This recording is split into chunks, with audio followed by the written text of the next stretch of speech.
আমি বোকা নই কোনোভাবেই। চুপচাপ থাকি বলে অনেকেই ভেবে নেয় আমি কিছুই বুঝি না। আসলে আমি দেখছি প্রত্যেক আচরণ, কে কী উদ্দেশ্যে কাছে আসে সবই টের পায় নিঃশব্দে। মানুষের কথার থেকে বেশি সত্য লুকিয়ে থাকে তার ব্যবহারে, আর আমি সেখানে খুঁজে নিই তাদের প্রকৃত রূপ। অনেক সময় ইচ্ছে হয় বলতে, তোমাদের নাটক আমি আগেই বুঝে গেছি, কিন্তু থেমে যাই। কারণ প্রকাশ করলে তারা আরও অভিনয়কে ঢেকে রাখবে নতুন মুখোশে। চুপ থাকা মানে দুর্বল হওয়া নয়, বরং অপেক্ষা করা সঠিক মুহূর্তের জন্য।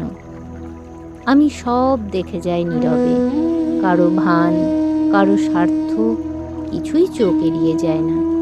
কারণ আমি যতটা কম বলি তার চেয়েও বেশি বুঝে রাখি ভিতরে।